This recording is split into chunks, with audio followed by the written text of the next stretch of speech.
sommes dans une industrie qui évolue avec le temps.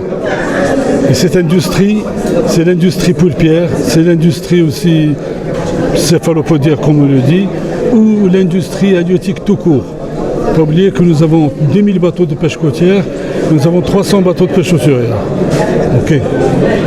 Au niveau des bateaux, depuis 40 ans, 45 ans, les bateaux n'ont été que, si vous voulez, un prototype de ce que les Espagnols avaient appris aux Marocains avant la récupération du Sahara marocain, alhamdoulilah, et après, par la politique des Sina al-Hassan Thani, pour essayer de créer une flotte hauturière ou une flotte tout court de 2000 bateaux de pêche côtière pour la développer.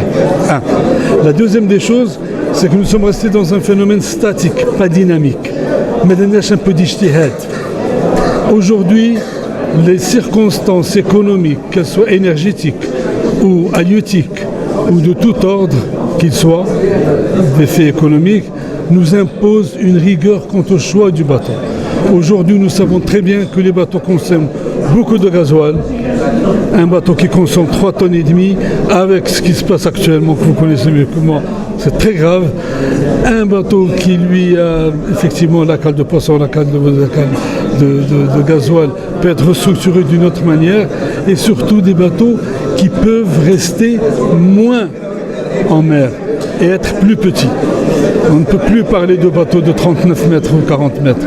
On ne peut parler que de bateaux de 23, 24 mètres qui font plusieurs marées, qui sont adaptables, qui ont des cales spéciales, qui ont même la passerelle et qui surtout visent la consommation et une consommation d'énergie très, enfin je dirais basse.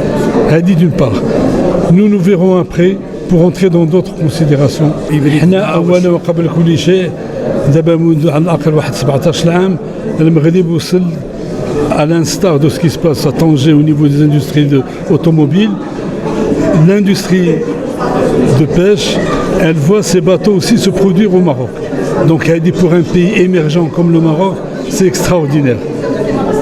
Elle dit article numéro 1. La deuxième des choses, article numéro 2, c'est qu'aujourd'hui, nous avons exporté des bateaux à l'étranger, en Angola, dans d'autres pays. On avait même des marchés avec d'autres pays. Le secteur avance. Maintenant, qu'est-ce qu'il faut? Il faut une synchronisation entre les différents organismes.